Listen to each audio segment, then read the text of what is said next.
Oke, baik, selamat pagi semuanya. Assalamualaikum warahmatullahi wabarakatuh.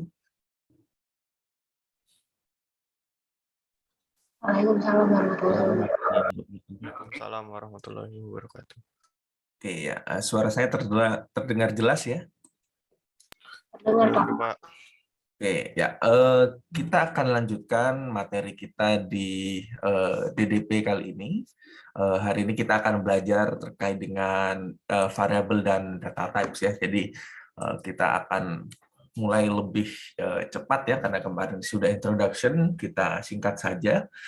Kita hari ini akan masuk ke topik yang kedua terkait dengan variabel dan data types, dan nanti materi di sesi tutorial juga akan terkait dengan variabel, data types, dan sintaks dasar dari Python. Oke, saya ucapkan terima kasih juga yang sudah mengumpulkan worksheet di pertemuan pertama. Setiap pertemuan pasti akan ada worksheet, dan hari ini juga akan ada. Nanti akan saya beri sesi untuk mengerjakan, dan kalau sempat kita akan bahas di sesi kuliah kali ini. Jangan lupa juga untuk mengisi absensi ya. Ya walaupun saya sebenarnya tidak cukup fleksibel terkait dengan absensi, tapi untuk urusan administratif fakultas tetap kita harus comply atau mengikuti aturan yang ada.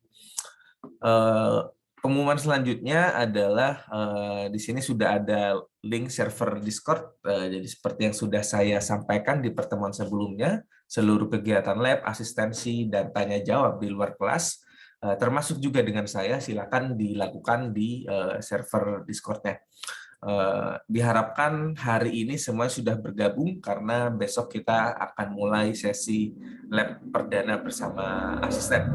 Dan kemungkinan untuk sesi lab, walaupun di sini jadwalnya adalah 8 sampai 9.40, saya sudah instruksikan bahwa deadline rutin dari lab itu di sore hari ya, karena ada beberapa asisten yang dia tidak bisa memandu jalannya sesi lab di pagi hari, sehingga kalian memiliki fleksibilitas yang lebih juga untuk mengerjakan setiap labnya.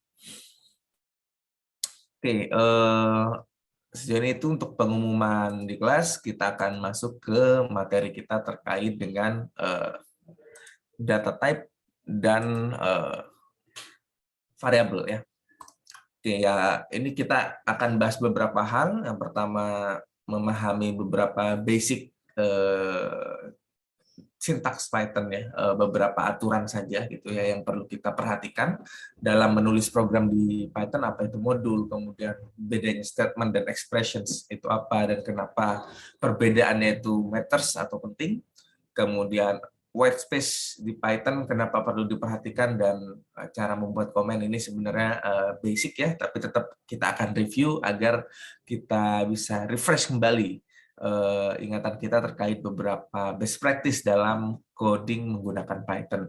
Lalu kita akan mengeksplor objek, variabel, dan namespace, dan gunanya apa, kemudian tipe data di dalam Python, kemudian cara kita mengkonversi tipe data, dan kita akan juga belajar bagaimana best practice memberikan nama variabel atau nama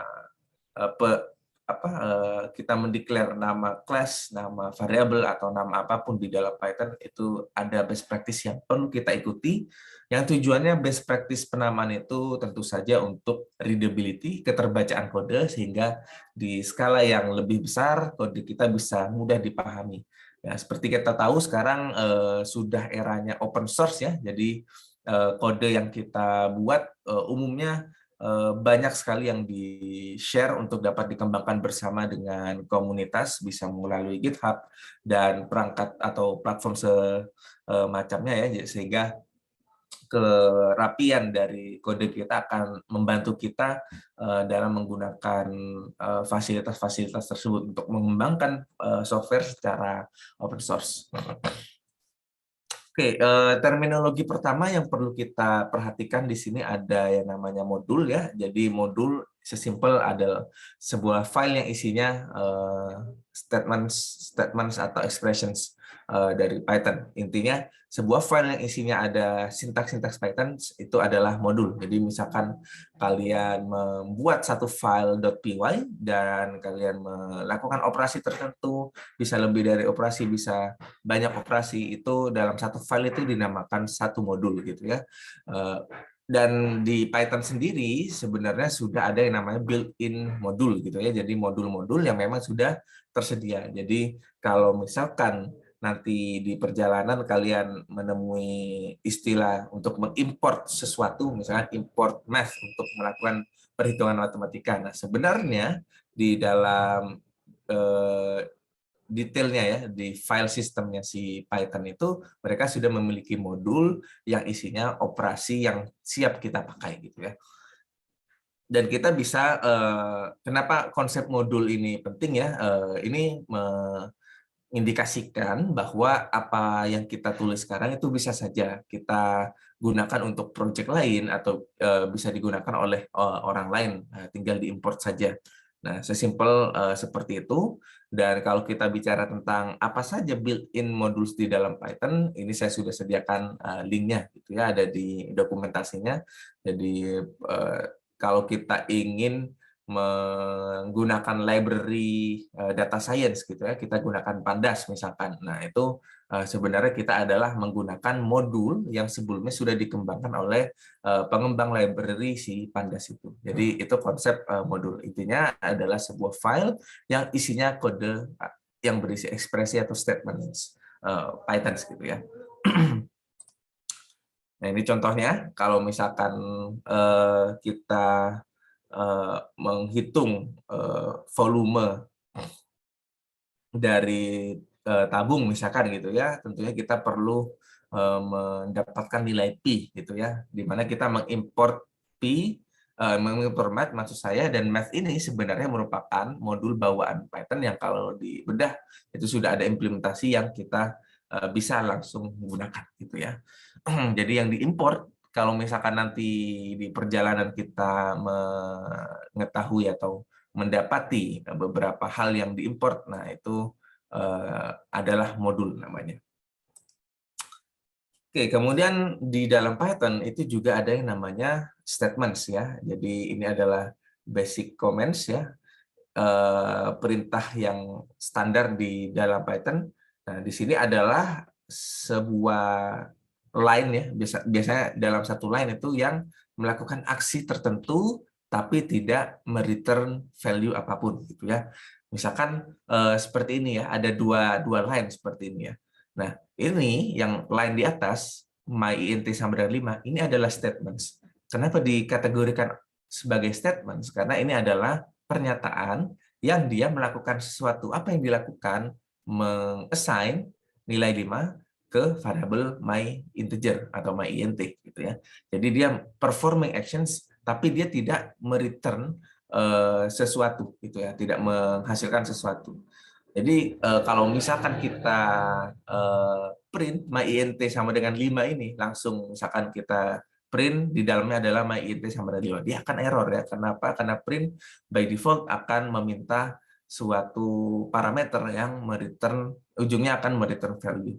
Nah, line yang kedua ini kita bisa kategorikan sebagai terminologi yang selanjutnya, yaitu expressions. Nah, expressions ini sebenarnya melakukan operasi juga, melakukan sesuatu juga, tapi bedanya dia mereturn sebuah value gitu ya.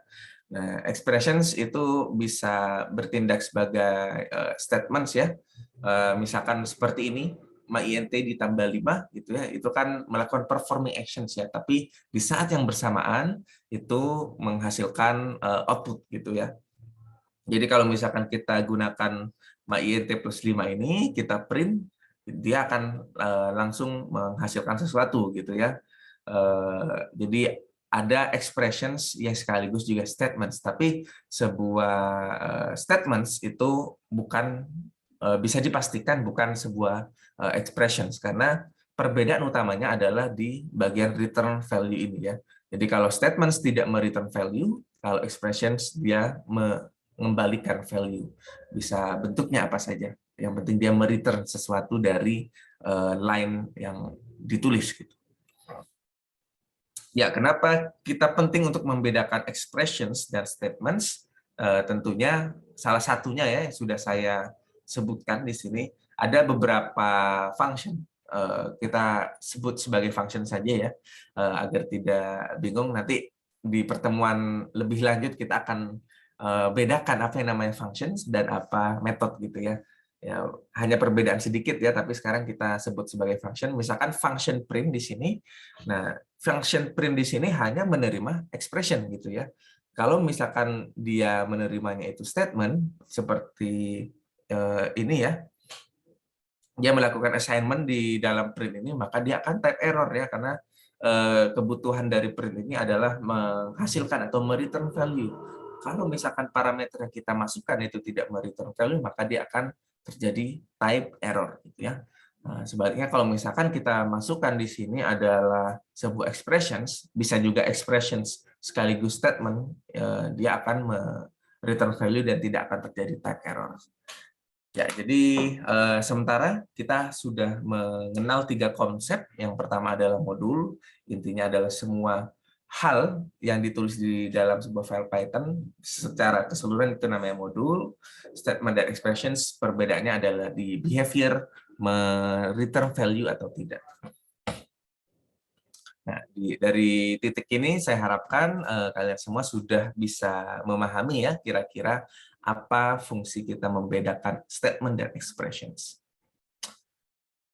Selain itu di dalam Python kita juga perlu aware terhadap yang namanya white space gitu ya. Ya intinya karakter kosong ya, bisa space, bisa tab, bisa macam-macam, ada vertical tab dan segala macam gitu ya. Apa yang ingin saya sampaikan di sini bahwa behavior white space ini di dalam Python itu cukup sensitif gitu ya. Jadi kalau misalkan saya contohkan di sini, kalau misalkan kita menulis variabel A sama dengan 500 gitu ya, dan A sama dengannya ini ada semacam banyak ini. Nah, white space ini adalah karakter-karakter kosong ya yang ada di sini. Bisa berupa space, bisa berupa tab, atau bisa berupa varian-variannya gitu ya. Nah, yang ingin saya sampaikan adalah kalau formatnya seperti ini, dia berada di setelah expression, setelah karakter pertama gitu ya dalam sebuah line, nah dia tidak akan ada masalah gitu ya. Jadi A yang ada di line 1 dengan A yang ada di line 2 ini hasilnya atau representasinya sama gitu ya, tidak ada masalah. Nah, yang akan menjadi masalah ketika kita menulis seperti ini, kita tambahkan white space di depan dan kita kurangi white space-nya di line selanjutnya. Nah, white space di awal sebelum karakter pertama di sebuah line itu akan menyebabkan potensi errornya tinggi ya. Karena apa? Karena di sini berkaitan dengan indentasi di dalam Python gitu ya. Jadi pastikan ini akan baru terlihat sangat nyata error-errornya, sumber-sumber errornya ketika kita sudah menggunakan ekspresi kondisional atau looping ya, conditional and repetition gitu ya, yang mengharuskan kita melakukan indentasi. Nah, indentasi di sini atau white space di sini memang sifatnya hanya untuk merapikan kode yang kita tulis ya, tapi kalau kita salah untuk memasukkan white space seperti misalkan kita punya beberapa kondisi dan white space yang kita tentukan, yang kita tulis itu tidak rapih, tidak sesuai, maka potensi errornya itu akan menjadi lebih tinggi ya. Nah, white space yang ada di awal itu bisa kita sebut dengan yang namanya leading white space gitu ya. Nah, kenapa ini sensitif ya? Karena memang untuk menentukan bagian atau blok mana yang akan dieksekusi, Python mengandalkan yang namanya white space ya. Kalau misalkan kita if sebuah condition di sini, nah tentunya blok-blok seperti inilah yang menandakan bahwa ini akan eksekusi perintah yang ada di dalamnya. Jadi pastikan di sini ada expression. Nah, expression di bawahnya ini indentasinya harus sama gitu ya, agar sejajar gitu. Kemudian kalau misalkan ada kondisional lagi ya dia harus ada indentasi baru lagi agar rapih ya. Berbeda dengan Java yang mengandalkan brackets, di sini mengandalkan white space ya untuk menandai sebuah blok kode. Ya, karena white space matters kalau misalkan kepanjangan ya, kita misalkan ingin print suatu line yang panjang ya kita bisa gunakan cara seperti ini ya. Kita bisa print di baris pertama seperti ini, dan kalau ingin dilanjutkan kita pakai ekspresi next line seperti ini. Ya, kalau ingin comments kita sederhana memakai hashtag seperti ini ya, pound sign. Nah, yang paling penting dari materi terkait comments adalah isi dari komennya gitu ya. Jadi kalau di sini ada beberapa panduan kira-kira kapan dan bagaimana komen itu harus digunakan ya. Jadi tidak semua baris harus dicetak komen untuk menjelaskan, tapi bagian-bagian yang sekiranya dia memerlukan penjelasan secara teknis, utamanya misalkan kita punya algoritma tertentu, nah yang sebetulnya cukup baru pendekatannya, kita sangat wajib memberikan komen gitu ya. Komen ini pentingnya adalah membantu developer-developer lain selain kita ataupun yang akan menjadi penerus dari legacy code yang kita buat itu bisa memahami apa yang kita tulis gitu ya. Nah, programmer yang baik adalah programmer yang bisa mewariskan kode untuk siapapun sehingga dapat digunakan dengan mudah tanpa harus dijelaskan secara langsung. Ya, jadi harus dijelaskan ya, jangan terlalu detail ya, misalkan kita declare variabel. Kalau misalkan hanya declare variabel yang jelas-jelas memang basic sintaks di Python, itu tidak perlu kita komen secara berlebihan. Nah, umumnya kalau kita membuat sebuah function atau misalkan kita ada kondisional tertentu gitu ya, atau repetisi tertentu atau mungkin gabungan keduanya, nah kita bisa jelaskan secara high level, secara umum kira-kira operasi apa yang dilakukan sehingga bisa dipahami. Ya, dan untuk menulis sebuah variabel di dalam Python kita harus menghindari yang namanya reserved words di sini. Kalau kita gunakan nama-nama ini sebagai nama variabel, maka program tidak akan berjalan ya. Lengkapnya bisa dilihat sendiri di sini. Ya, ini adalah beberapa naming convention atau aturan penamaan gitu ya. Mungkin kita akan bahas di kemudian dulu ya, untuk kita bisa tahu ini nama-nama sebenarnya reverse ke apa gitu ya. Dan sebenarnya best practice penulisan nama di Python bisa secara lengkap dilihat di dokumentasinya menggunakan PEP 8 gitu ya. Oke, sebelum kita lanjut ke materi selanjutnya, kira-kira apakah ada yang ingin ditanyakan sejauh ini?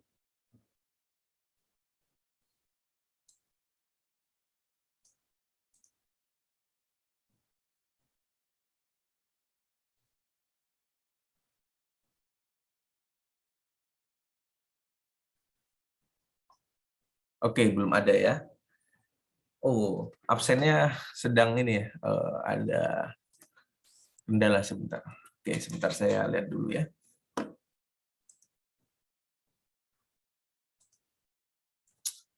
Absensi hari ini. Oke. Oke, silakan dicoba lagi untuk absensinya. Coba saya pastikan dulu ya, sudah berhasil untuk absen. Apakah ada yang sudah berhasil absensi?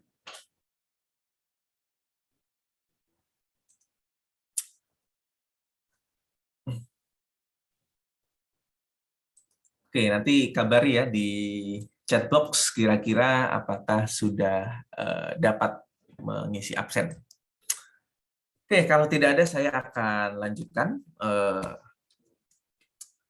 Ya, naming convention akan kita bahas di belakang ya setelah kita memahami objek dan variabel gitu ya.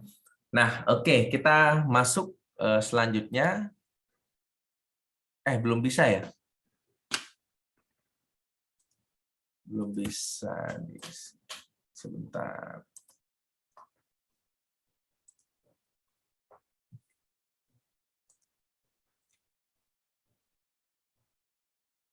Oh, sorry. Oh.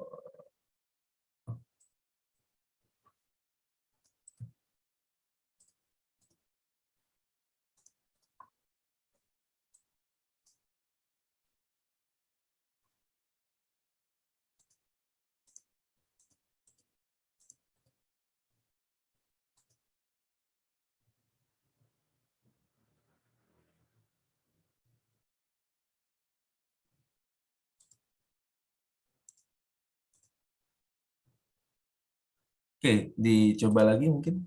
Coba saya coba ya.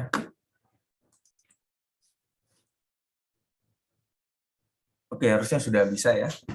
Harusnya sudah bisa. Well, oke, kita akan lanjutkan. Silakan confirm kalau misalkan. Oke, sudah bisa. Ya, kita akan lanjutkan. Oke, di dalam Python, hal yang paling mendasar untuk kita pahami adalah konsep terkait dengan objek dan variabel, gitu ya. Dua hal ini adalah hal yang mungkin secara kasat mata terlihat mirip, gitu ya. Nah, tapi sebenarnya berbeda, gitu ya. Jadi objek di sini adalah simply segala hal yang ada untuk kita manipulasi di dalam sebuah program ya. Kemudian variabel itu adalah nama untuk merujuk sebuah objek di dalam pemrograman Python gitu ya. Jadi kalau kita bayangkan secara garis besar gitu ya, kita di dalam pemrograman tentunya menggunakan space yang ada di memori gitu ya.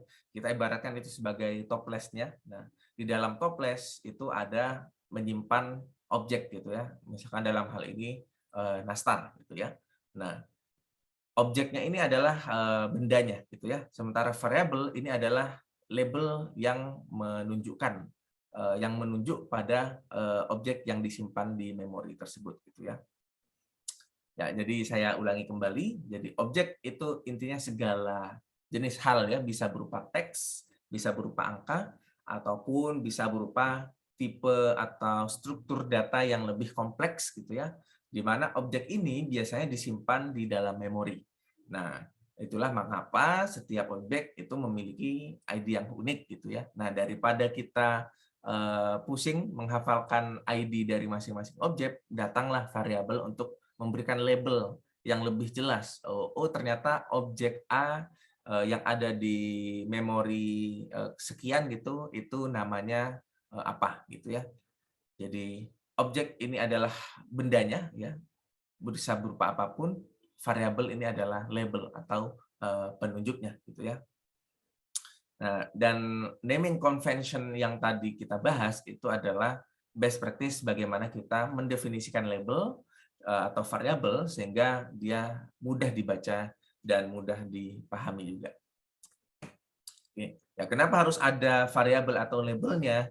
Ya, karena biar lebih mudah untuk usernya, untuk programmernya juga, dan juga agar komputernya itu juga lebih memahami apa yang hendak dilakukan menggunakan kode-kode tersebut, ya. Nah, biasanya kalau misalkan di variabel di sini, kalau kita breakdown, dia ada nama variabelnya. Dalam hal ini misalkan contohnya myInt ya, dan value-nya. Nah, value ini bisa kita reverse sebagai objek di dalamnya gitu ya. Jadi yang ada di dalam value atau objects ini dia bisa berupa tipe data yang primitif seperti ini, seperti integer atau string, string debatable sih, seperti integer ataupun data structure yang lebih kompleks seperti misalkan list.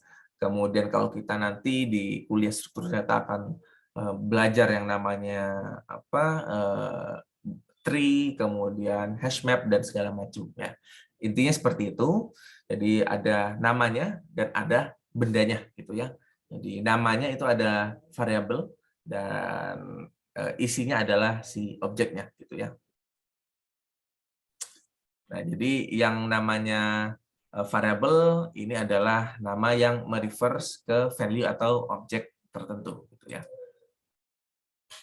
Nah, untuk lebih mudah memahami konsep objek dan variabel ini, kita bisa menggunakan yang namanya namespace gitu ya. Dalam konsepnya, namespace ini adalah kita bisa asumsikan sebagai tabel atau gambar atau representasi grafis ya, yang menyimpan pasangan-pasangan variabel dan objeknya gitu ya. Nah, untuk lebih detail terkait namespace akan dijelaskan kemudian, tapi secara sederhana kita definisikan namespace sebagai itu saja dulu ya untuk pertemuan kali ini. Ya, jadi kita bisa memodelkan ya, kira-kira dalam sebuah inisiasi objek atau variabel di sini itu yang terjadi di dalam memori lah istilahnya, itu seperti apa gitu ya. Jadi di sini ada name list dan ada values gitu ya. Dan ketika ada perubahan, misalkan myInt ini kita ubah menjadi misalkan myInt sama dengan a float, maka bisa kita lihat bahwa myInt ini akan nanti merujuk ke values yang ini dan angka 27-nya tidak akan terpakai dan nanti akan hilang dengan sendirinya di dalam memori gitu ya. Kalau di Java itu istilahnya ada garbage collector ya untuk menghapus objek-objek yang sudah tidak lagi terpakai. Ya, saya untuk menguji pemahaman yang sama yang sudah saya sampaikan barusan, silakan. Saya kasih waktu 30 detik. Kira-kira apa jawaban dari pertanyaan ini? Ini untuk menguji pemahaman terkait dengan objek dan variabel ya. Ya, variabel atau reference itu terminologi yang sama. Oke, silakan ditulis di chat ya, secara publik. Oke, one object to reference, ada yang jawab two objects one reference, ada yang one object to reference, yang C. Oh, ini assuming ini ABC ya, ABCD gitu ya. Oke, ada yang A, ada yang C, ada lagi one object to reference, yang A. Oke, masihkah ada yang ingin mencoba menjawab ya? Ini jangan takut ya, maksudnya kalaupun kurang tepat di sini ini juga nggak akan ada punishment apa-apa kok. Justru kalau kita tidak menjawab, tidak mencoba, punishment-nya ya kita tidak paham tentunya nanti ya. Kita juga kadang perlu untuk belajar dari kesalahan gitu ya. Well, oke. Yang menjawab one object to reference, mungkin salah satu bisa menjelaskan? Siapa nih yang bisa membantu saya menjelaskan? Yang menjawab A tadi. Siapa ya? Misalkan saya tunjuk ya. Aferi Karisma Zanata. Iya, Pak. Ya, gimana sampai kamu menyimpulkan one object to references? Ya, kalau berdasarkan pemahaman saya itu kan yang statement pertama N sama dengan 300 itu objeknya berarti 300 value-nya. Ya. Okay. Nah, N itu referensinya. Sedangkan yang statement kedua itu M sama dengan N, dia mereferensikan ke yang sudah ada objeknya, yaitu si N sama dengan 300. Makanya jawabannya satu objek tapi dua referensi. Oke, Gitu, ya. Pak. Oke, terima kasih sudah tepat sekali ya jawabannya.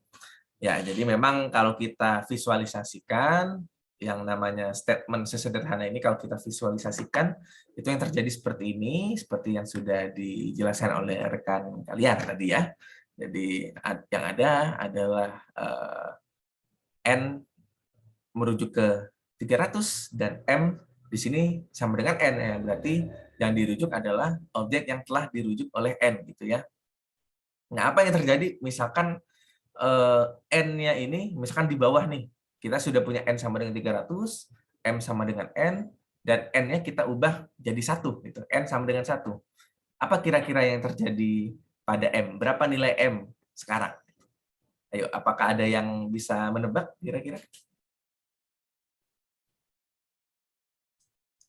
Ditulis di chat aja kalau misalkan agak malu.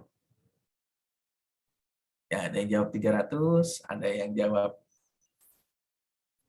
1. Oh, coba saya ingin masing-masing dari kalian menuliskan gitu ya, satu jawaban dari tebakan kalian aja gitu ya. Tidak masalah tepat atau tidaknya. Oke. Oke, yang lain baru 2 nih, baru Rizky dan Akmal Zaki. Oke. Oke. Oke, ya. Ya, jawabannya tepat ya.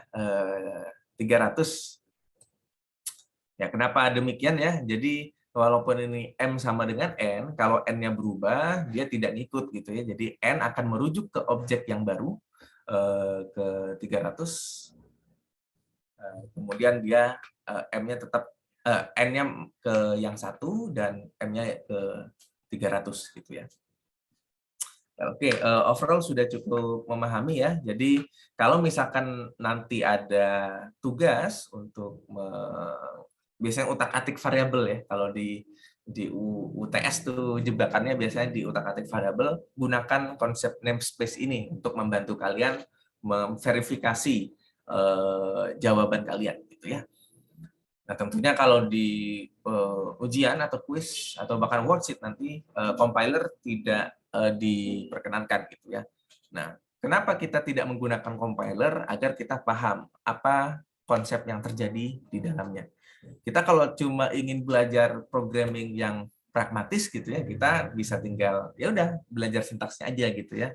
Nanti kita comot sana comot sini ya, itu bisa juga jadi program ya, tapi bukan itu tujuan dari kalian belajar di program computer science gitu ya. Kami di sini ingin kalian bisa memahami apa yang ada di balik itu, harapannya di masa depan mungkin beberapa dari kalian gitu ya bisa, oh ternyata ada cara efektif yang bisa membuat komputasinya lebih cepat dengan kita mengetahui apa yang terjadi sebenarnya di dalam gitu. Jadi beyond membuat aplikasi saja sebenarnya dasar pemrograman. Oke, anyway kita lanjutkan ya. Konsep objek dan variabel saya harap sudah cukup matang di sini. Kita akan lanjut ke konsep selanjutnya yaitu terkait dengan data type di Python gitu ya. Di Python sendiri yang mungkin akan kita pelajari selama setengah semester ya sampai UTS itu hanya 3 di atas gitu ya. Hanya number, isinya adalah angka-angka. Angka-angka ini bisa berupa integer, bisa berupa float, dan bisa berupa bilangan kompleks. Ya ini mungkin cukup jarang digunakan ya. Untuk program-program umum biasanya bilangan kompleks jarang digunakan. Kita akan lebih sering menggunakan integer, bilangan bulat, atau float. Di sini bilangan desimal ya, paling mudahnya memahaminya. Nah, kemudian ada yang namanya string untuk merepresentasikan data yang sifatnya berupa teks, dan ada yang boolean. Di sini isinya hanyalah true or false gitu ya. Nah, sementara di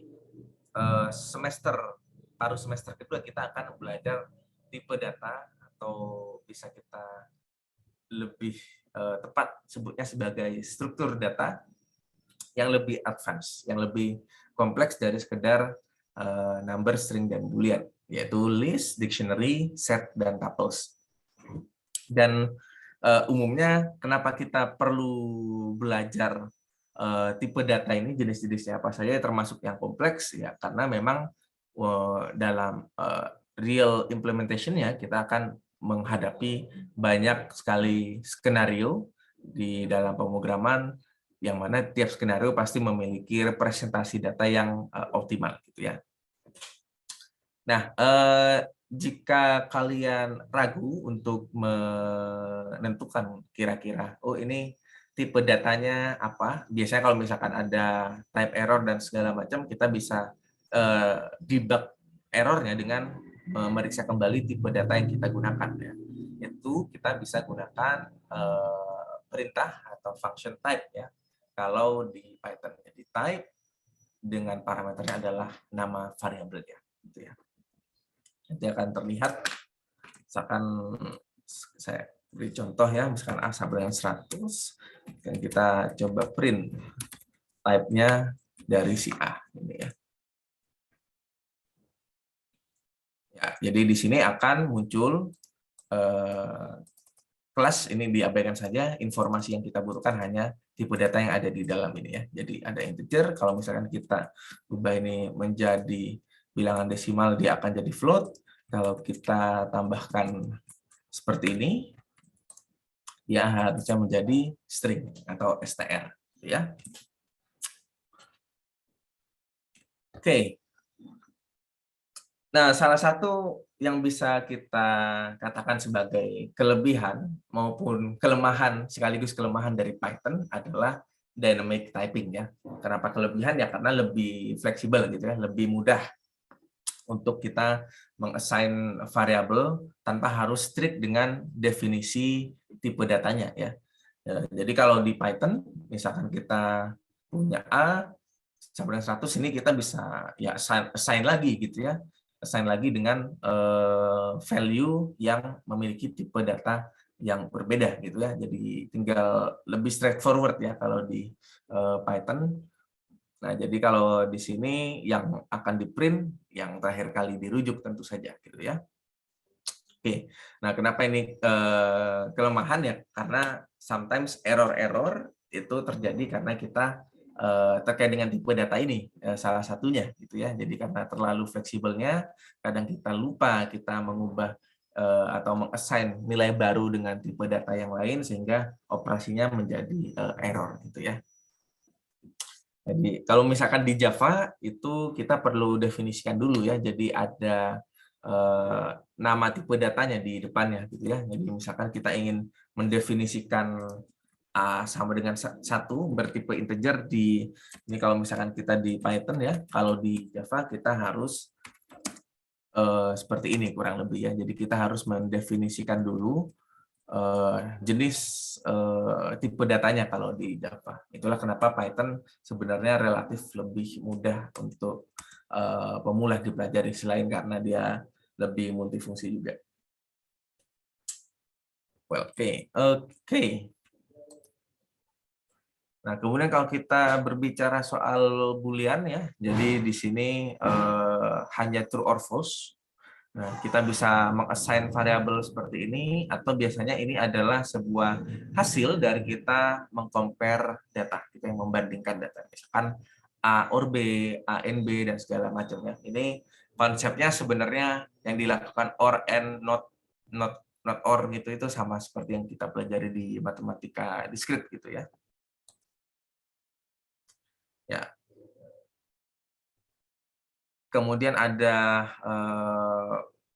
Python number ya. Di sini ada integer, float, dan bilangan kompleks gitu ya. Oke, dan ini sebenarnya terkait dengan konversi, kita sebenarnya bisa mengubah integer menjadi float dan sebaliknya, float bisa juga jadi integer. Dan integer dan float bisa kita konversi menjadi bilangan kompleks, tapi bilangan kompleks tidak bisa dikonversi menjadi integer dan float ya. Jadi Itu beberapa aturan kalau kita berbicara soal tipe data number di Python. Gitu ya. Ya, kalau terkait dengan strings, ini sebenarnya strings itu secara detail kalau kita representasikan sebenarnya sama seperti list ya yang akan kita pelajari, cuman isinya adalah karakter-karakter gitu ya. Jadi masing-masing karakter yang ada di sebuah strings itu memiliki penunjuk atau nomor yang namanya indeks gitu ya. Sehingga kita nanti bisa hanya menghasilkan string mulai dari indeks kedua misalkan ya seperti ini. Misalkan 2 sampai selesai, maka yang di print adalah Udi Ayunda gitu ya. Kalau misalkan dia seperti ini berarti dari awal sampai indeks kelima berarti Maudinya aja. Sebelum sampai 0 sampai 4 gitu ya. Dan seterusnya. Nah, ini akan kita lebih banyak pelajari di materi terkait dengan string gitu ya. Nah, oke, dan kemudian di sini ada juga beberapa manipulasi ya seperti lower, upper, len untuk mencari panjang dari sebuah string gitu ya. Sebuah string panjangnya berapa ini kita bisa gunakan len ya. Ya, untuk sementara saya hanya mengenalkan bentuk dari stringsnya, tapi untuk detail terkait bagaimana kita melakukan manipulasi string seperti ini, nah ini akan kita pelajari lebih lanjutnya. Tapi saya penasaran ini ya untuk kalian yang mungkin juga sudah mempelajari sedikit terkait dengan strings gitu ya. Nah, kira-kira apa yang terjadi kalau kita eksekusi print name 4 seperti ini? Apa output yang akan dihasilkan? Silakan ditulis di chat termasuk yang di bawahnya ya, 2.28 gitu ya.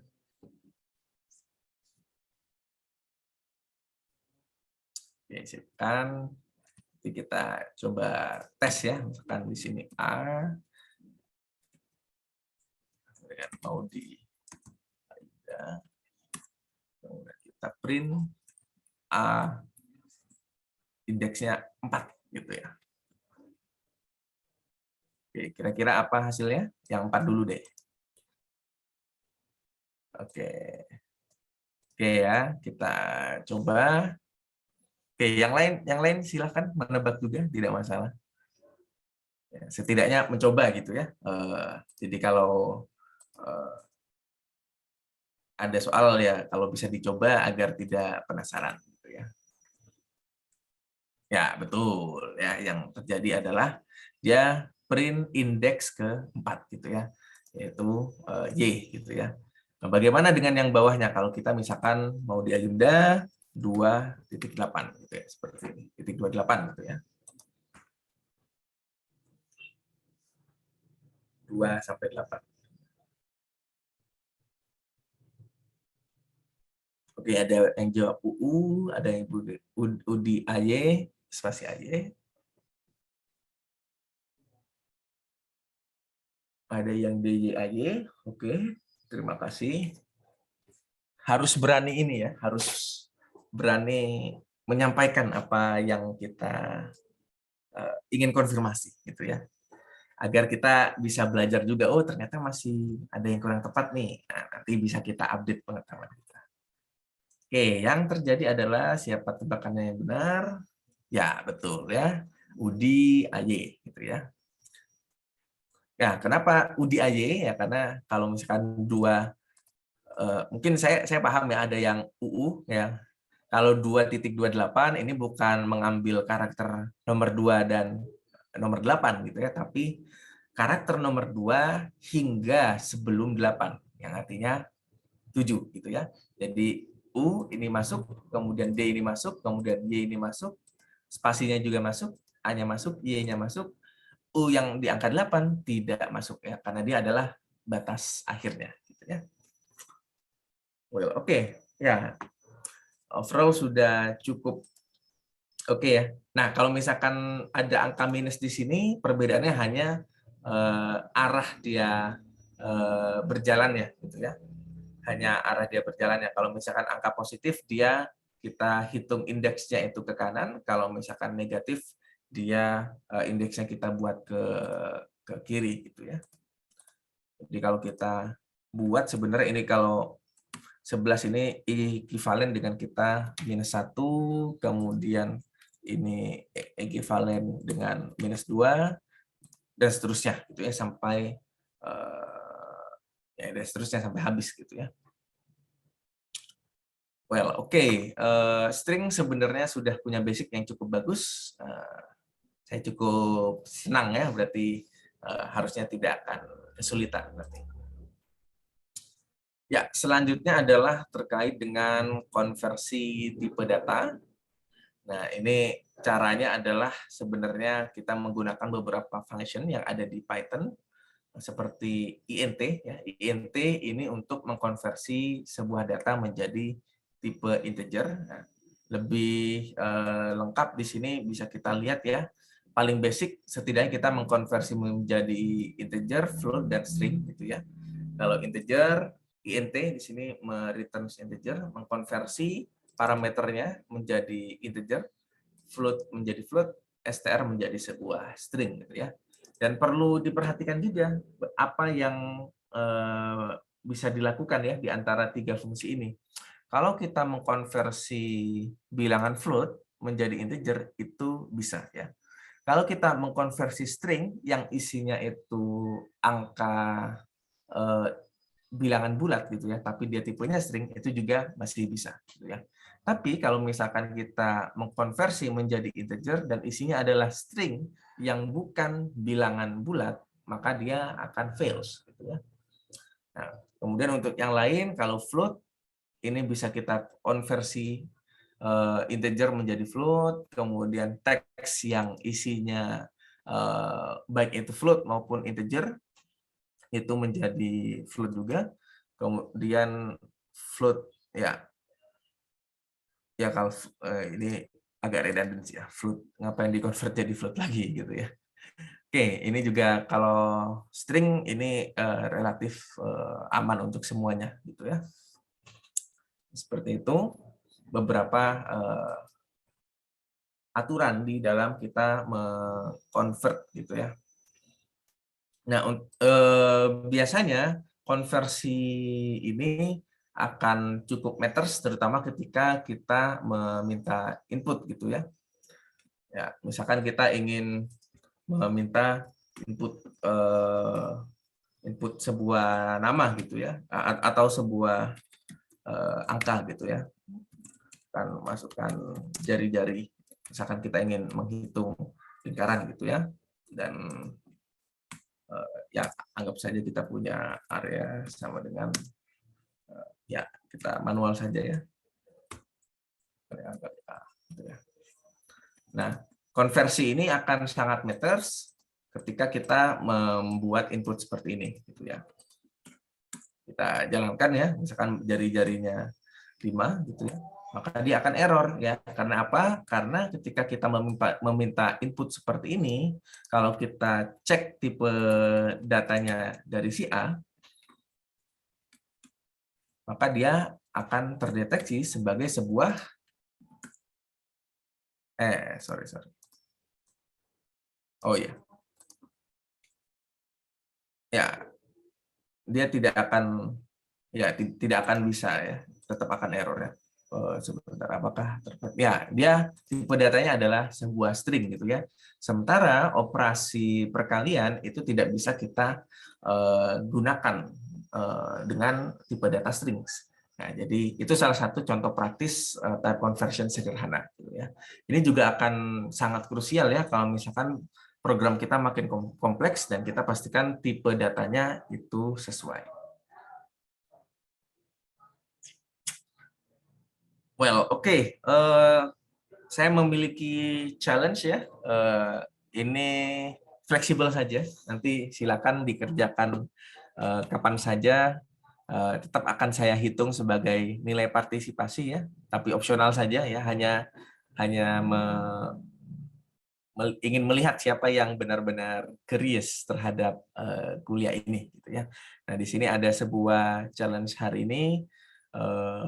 ada sebuah case, silakan nanti hasilnya dikumpulkan di Dropbox di Skele. Saya ingin melihat gitu ya.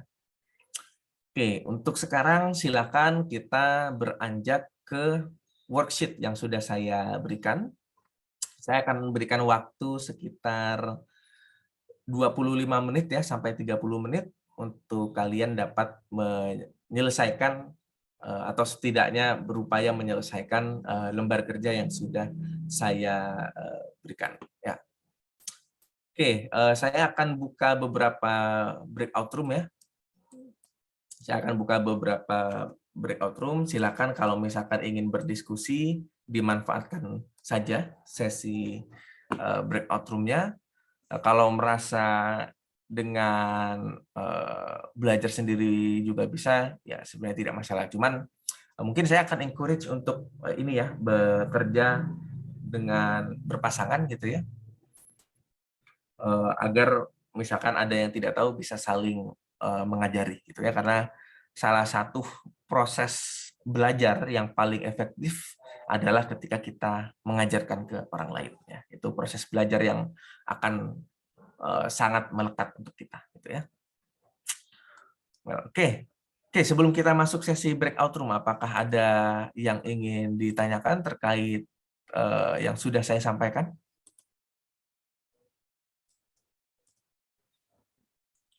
Oke, sebelum kita masuk ke sesi Q&A, ke sesi worksheet maksud saya. Apakah ada yang ingin ditanyakan?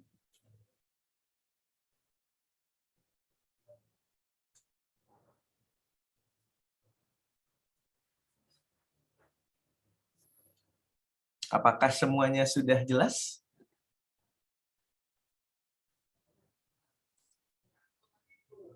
Oke, cukup jelas. Insya Allah. Oke. Oke, untuk membuktikan sudah paham atau tidak ya, silakan kerjakan worksheet-nya yang sudah saya berikan di Skele dalam breakout room ya. Saya akan secara random saja meng-assign, mungkin bisa berdua atau bertiga gitu ya. Berdua saja mungkin ya paling ini. Oke, silakan ya. Bisa saling mengajari dan bisa saling belajar dulu.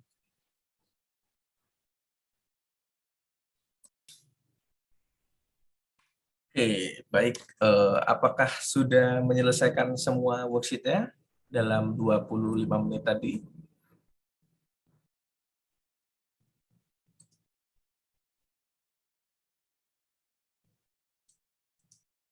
Oke, sudah ya. Oke, yang lain saya ingin tahu, silakan di chat saja.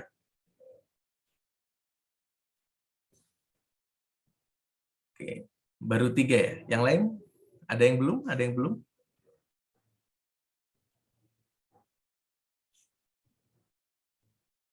Oke, 4 sudah konfirmasi sudah ya. Oke, ya kita akan coba bahas sekilas ya, kira-kira bagaimana solusi dari lembar kerja ya. Oke, ya jadi sebenarnya cukup sederhana ya, soal yang ada di sini tidak terlalu rumit juga. Ini sudah ada pembahasannya. Oke, ya kita mulai dari yang pertama dulu ya. Jadi di sini kita disuruh untuk membuat namespace. Namespace dari program berikutnya, isinya kita mendeklarasikan beberapa variabel. Gitu ya. Ya, jadi di sini ada A sama dengan 1, berarti kita punya rekaman sudah. Oke, kita punya reference atau variabel A. Sebentar. Ya, kita punya reference A yang dia merujuk ke angka 1.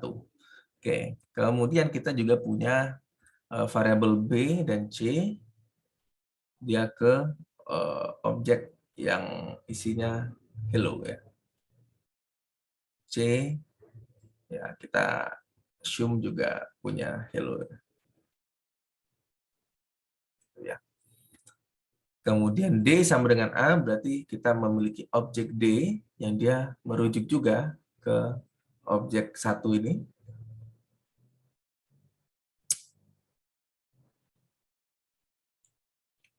Kemudian di sini kita punya objek E yang juga merujuk ke angka 1. Ya, kurang lebih untuk nomor 1, ini jawabannya sesederhana ini ya. Jadi kita hanya memodelkan gitu ya.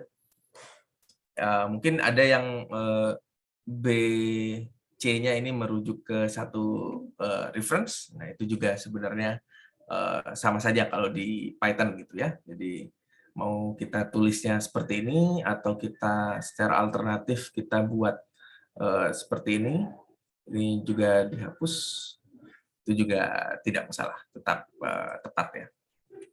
Oke, itu nomor 1 seperti itu. Nah, yang nomor 2, silakan share jawaban masing-masing di kolom chat. Apa output dari print C, print A sama dengan D, dan print E. Dengan asumsi bahwa variabel ini sudah merujuk ke variabel yang ada di soal nomor 1. Silakan share di masing-masing.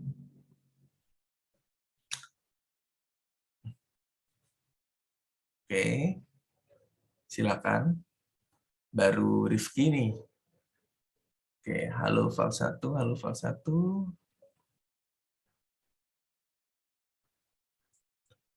Oke, silakan satu-satu. Di direct message, jangan ke direct message ya, ke everyone saja, biar saya bisa merecord juga chatnya. Ke everyone. Everyone ya. Oke, ya. Overall menjawab halo, false, dan 1. Kalau kita revisit lagi ke bagian sini, sebentar.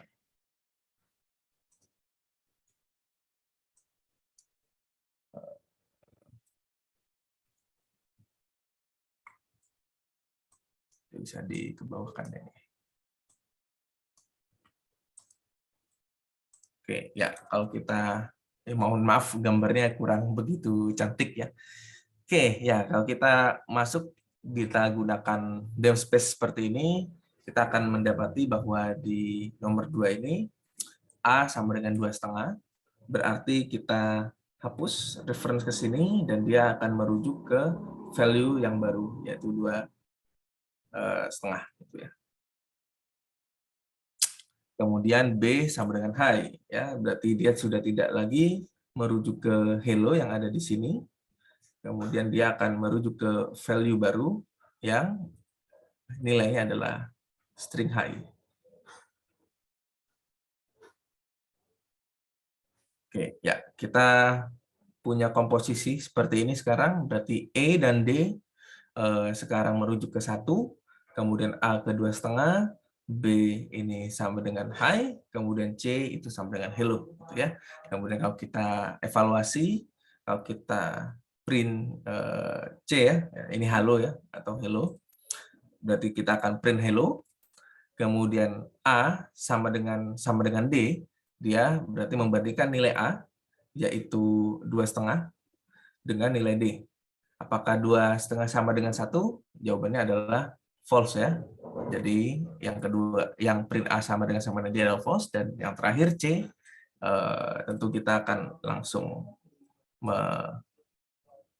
print E ya, print E berarti. Print E berarti dia langsung merujuk ke 1. Jadi jawabannya adalah halo, false, dan 1. Oke, untuk data type A, B, C, D, E, silakan ditulis di masing-masing chat box. To everyone ya, jangan to saya ya. To everyone. Saya ingin cek. Oke, silakan. Yang lain juga saya tunggu.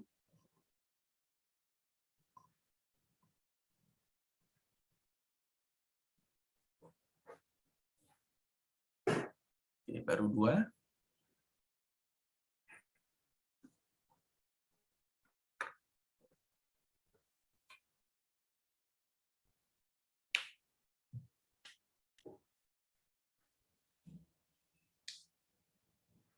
float, string, integer. Oke,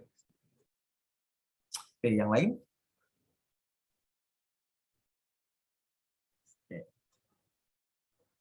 Oke, ya. Kalau kita kembali ke sini, kita tinggal merujuk saja ya. Berarti kalau A, ini berarti kita merujuk ke 2,5. Ini adalah sebuah float. Kemudian B dan C, ini sama-sama string. E dan D, ini adalah integer. Nah, oke, ya. Overall sudah cukup baik ya. Sudah benar. Ini cukup obvious ya, A sama dengan D, isinya apa, karena kita tadi false dan true, maka dia tipe datanya adalah boolean. Kalau ini 5 kata yang tidak dapat digunakan sebagai nama variabel, ini kita merujuk ke materi terkait dengan reserved words gitu ya. Nah, jadi kita kembali ke materi yang ini kalau kita menjawab pertanyaan seperti tadi di soal nomor terakhir ya, reserved words. Apakah sudah ada yang mengerjakan challenge ini? Ini sebenarnya challenge, saya lupa hackrank atau apa yang paling mudah ini ya. Ini juga silakan ya, nanti dikerjakan, nanti saya akan lihat siapa yang cukup curious untuk menyelesaikan tantangan-tantangan pemrograman seperti ini. Ya, mungkin yang akan saya bahas lagi terakhir terkait dengan best practice ya, terkait dengan naming convention. Nah, ini ada beberapa aturan kita dalam memberikan nama sebuah variabel. Kita sudah tahu bedanya variabel dan objek. Variabel dan reference terminologinya sama, tapi mungkin kita akan lebih mudah menyebutnya sebagai variabel ya. Dan kemudian ini adalah beberapa naming convention atau best practice penamaan. Nah, kalau bisa di sini dimulai dari letter, huruf atau underscore gitu ya. AB underscore 123 tapi tidak dengan 123 ABC seperti ini. Nah, sebenarnya tidak masalah gitu ya, program tetap akan berjalan, namun ini adalah yang nice to have agar lebih rapih saja gitu ya. Dan dalam satu variabel itu bisa berisi underscore, letters atau digits ya. Kita tidak perlu gunakan simbol yang aneh-aneh. Kita perlu pakai itu saja. Kemudian panjangnya bisa sebenarnya bebas gitu ya. Bisa berapapun, tapi kalau bisa tetap yang representatif gitu ya. Dan perhatikan juga bahwa huruf kapital itu berpengaruh ya. Jadi length of rows seperti ini dengan length of rows yang dia huruf kecil semua itu akan berbeda. Dan kalau kita mulai variabel dengan underline, apalagi underline-nya 2 kali, nah itu bisa special meaning ya, ada fungsi tertentu kalau di Python. Jadi perlu hati-hati, yang paling aman tentu saja kita mulai saja dengan huruf ya. Kalau di Java kita ada yang namanya camel case ya, di sini kita bisa pakai huruf kecil saja ya, biar lebih mudah gitu ya. Jadi di sini diinstruksikan kita pakai lower with under saja gitu ya. Jadi tidak perlu menggunakan huruf kapital, paling mudah kita menggunakan huruf kecil saja ditambah dengan underscore kalau misalkan ada beberapa kata yang ingin digabungkan menjadi satu nama variabel ya. Misalkan my list dengan 2 kata, my dengan list ya, spasinya kita ubah dengan underscore saja. Oke, sampai sejauh ini apakah masih cukup jelas apa yang saya sampaikan hari ini?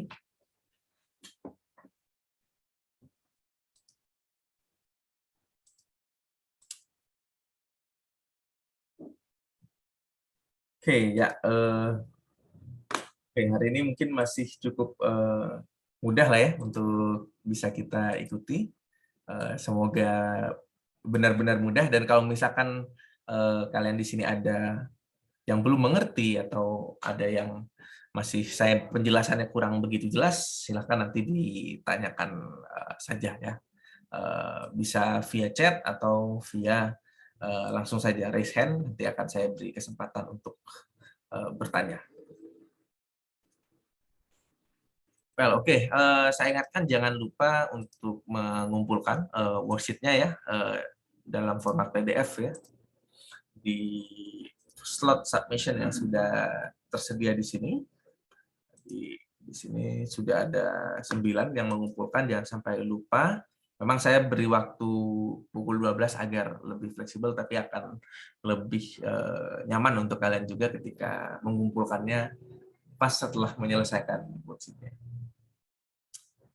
Oke, kalau misalkan tidak ada yang ingin ditanyakan, saya rasa cukup sekian dulu pertemuan kita hari ini terkait dengan variable dan data types. Rekaman dari sesi ini akan saya upload ya segera di Skille, dan begitu juga dengan rekaman di sesi sebelumnya ya, di topic introduction.